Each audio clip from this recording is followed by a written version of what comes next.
Hey, it's me, Teacher Tiffany, and I am starting a brand new series. That's right, once a week we are going to spend time together and I'm going to answer your questions so you can learn more about me and I can help you as well.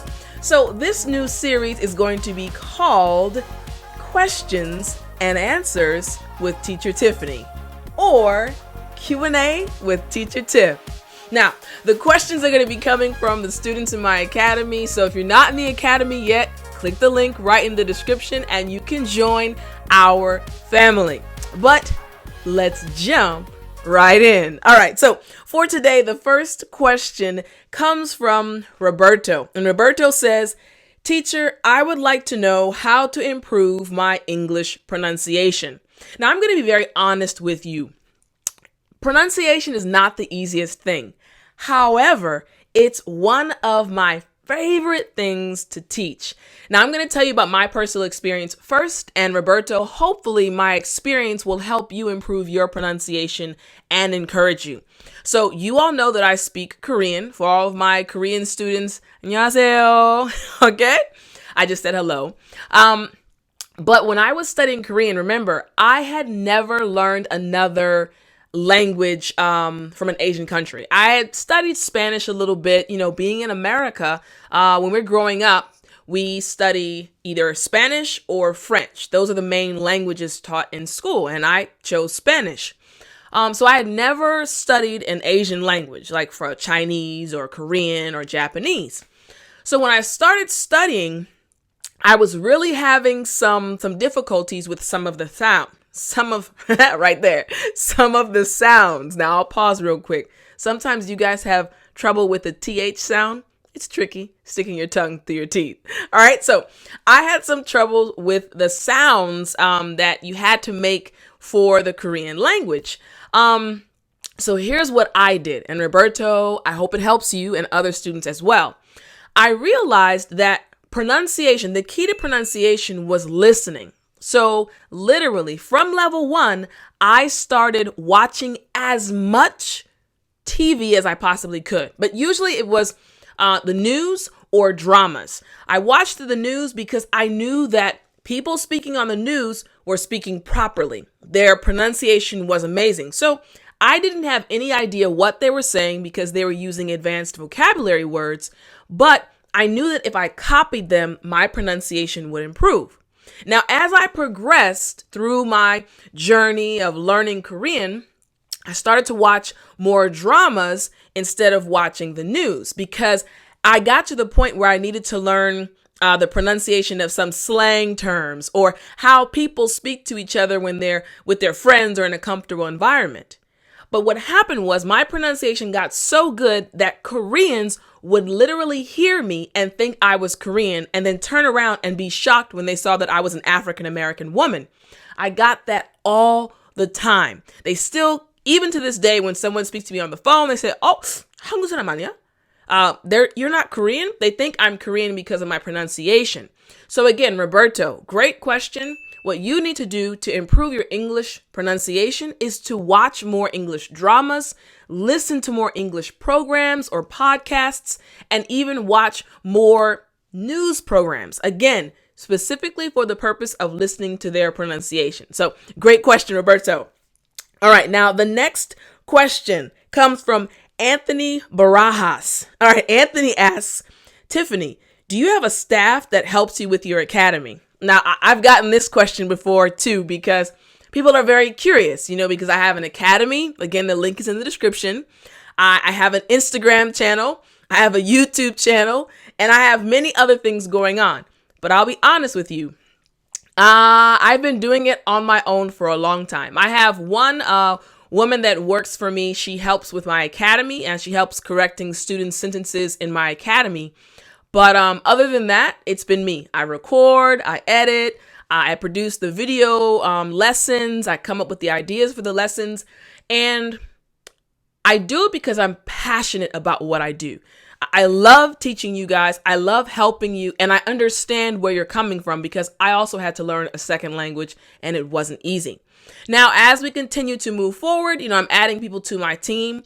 But yeah, it's mainly me and and other woman that's helping me with correcting. But great question. Great question. All right. All right. The next question is, hey, teacher, I would like to know, this is from Peterson Cleus. I would like to know what method you are going to use for exams or certificates in the academy. All right, so we're getting a lot of academy questions. Peterson, so actually there are no tests in the academy. Now, for those that aren't in the academy, the way the academy works is every day I send you an email. So once you finish one day's lesson, you'll get the next day's lesson. And you have to watch a video, and then you can put your example sentences in the comment section. Now, Peterson, what I do have in place is when you write your example sentences, the woman that works for me, she actually will correct your sentences so that you can know if your grammar is good or not. Now, you guys know I've always said I'm not a grammar teacher. And I say that because there are so many other amazing grammar teachers on YouTube. I mean, the number of amazing English teachers on YouTube, it's astounding. And I really want to tell you guys, if you want to learn grammar, please go to the other teachers. They're awesome. My job as an English teacher and my YouTube channel focuses on helping you put your thoughts together. I want to help you think in English. I want to help you be confident, and I want to encourage you and to help you enjoy learning English. Grammar is super important, but if you only focus on grammar, you'll never fall in love with the language. So, yes, Peterson, great question. You will get your sentences corrected, and I guess that's kind of it's not really a quiz, but it's feedback that you need as a student. So thanks for the question, Peterson.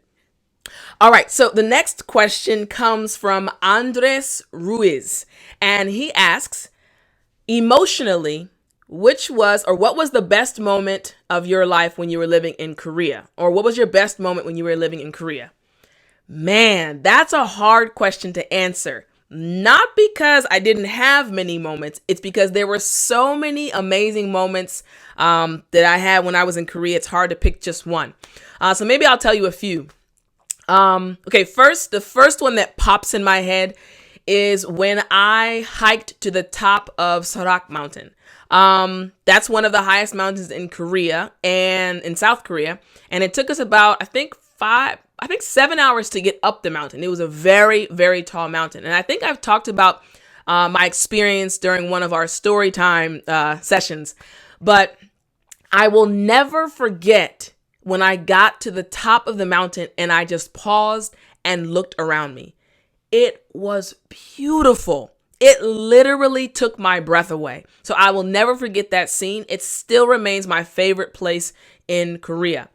Now, emotionally, you know what? Honestly, I think emotionally, wow, there's so many. One, I will say, so I have a very, very close friend. And if she's watching this video, she knows who she is.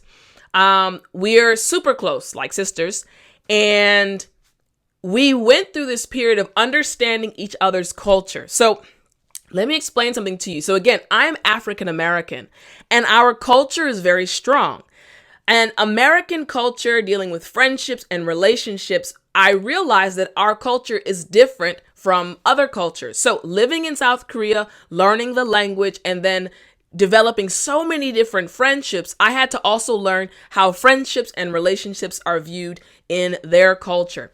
So she and I, we kind of developed into women together because we met in our late 20s and we continued to grow as friends for years, all the way into our, late 30s.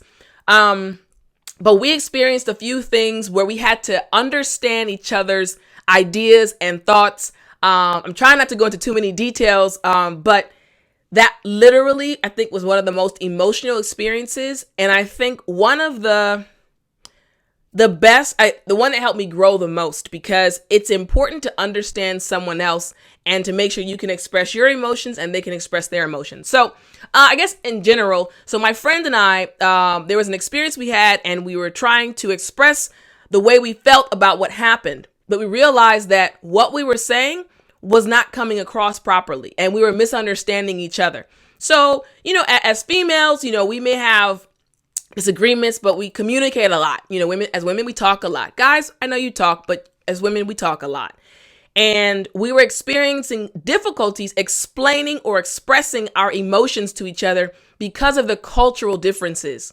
So we worked through it though. And again, because of the situations, we became stronger friends. Like our friendship is really tight and we're very close. But I think emotionally, having to understand a different culture and how things are viewed from a relationship standpoint and also from emotions and ideas, that was the most challenging, but also the most rewarding. I feel like it made me a better person. And you guys know I'm a Christian. I feel like it made me a better Christian because people are not going to think the same way you think. And it's a blessing and it's wonderful when you can understand something from someone else's point of view. And even if you have different viewpoints, you still value each other and you still respect each other. So that was a long answer. I was trying to not say all the details, but yeah, we're closer friends because of that experience. So Angel, I know you know I'm talking about you. So yeah, I really appreciate our friendship and we both grew so much. All right. Great question. I think that's a good enough answer. I have many other experiences, but I think that's a good enough answer. And I think we have another one. Here we go. This is from Paula. She says, can you please talk more about your time in South Korea as a missionary? How did you teach the Bible? And do I have any testimonies about someone who came to know Jesus? Paola, I could talk about this for days, but so yes, you guys know that I went to South Korea in 2009 and I went as a missionary. I went as a missionary, which meant I taught English and I also taught the Bible. So we did both of those. And that's where I fell in love with teaching English. But when it comes to my missionary experience, so you know, teaching English, as you guys can tell, it's my passion. I love it. I love teaching in general, but I also love God. I love God so much. Like God is literally number one in my life. And he's the reason why I want to help so many people. So when I was in Korea, I had a class and I was teaching the Bible. And again, taught the Bible using English. So I would have to teach words and concepts to make sure my students understood. And I had this guy in my class, and I will never forget him. He was basically a genius, super intelligent. He was a lawyer in Korea. And for those that don't know, in Korea, if you become a lawyer, the exams to become a lawyer are extremely difficult in Korea. You basically have to memorize books and books and books. So he was very intelligent, and I took my phone down because I'm very animated and I love what I do and I'm passionate. So I'd be in the Bible class teaching the Bible and explaining to everyone, and all of the students were engaged and paying attention, and he'd be in the back like this the entire class. So I'm not intimidated easily, but I still was aware of the fact that this man, every time I taught my class, was just sitting there with his arms folded. So, I prayed. I said, okay, God, what do I need to do to help him relax and to understand what I'm trying to teach? So we got to the point where we got to Daniel, the book of Daniel and Revelation. Now, Daniel and Revelation are the prophetic books of the Bible, and they can be a little bit difficult to understand. So anyways, my class continued to progress, and I started to explain those books of the Bible. And slowly, I saw him go from this to this to this to this. And he seemed to really be interested in what I was saying. And again, the reason why I was a missionary is because God is so important in my life. Jesus has done so much for me. I wanted to tell other people about how amazing God is and how much Jesus loved them because he made me who I am today. So I just wanted to let them know how amazing God was and how much Jesus loved them. And I could see him changing. I could see him understanding how much God loved him and how much Jesus wanted to save him. And I'll never forget that. I mean, I had so many other students, but I think he's the one that I'll never forget, Paula. He was a good guy, and we had some good conversations. So it really was a touching experience for me to meet him and to study with him. So those are all the questions we have for today, guys. But hopefully you enjoyed. I kind of want to expand on the story time because you guys love story time so much. I want to give you an opportunity to get to know me better. So again, I take questions from my students in the academy. So if you want to submit a question, again, click the link in the description and you can join my academy. There's a special offer, so you'll see it in the description as well. But guys, thank you so much. I truly appreciate you. You are the reason why I wake up every day. I love what I do and I love putting lessons together for you. So again, if you enjoyed this, please let me know in the comment section. Like the video, share the video, please subscribe. And again, I will see you next week so that you can learn more about me and I also can talk to you a little bit and encourage you as you are going along your English journey. I'll talk to you next week.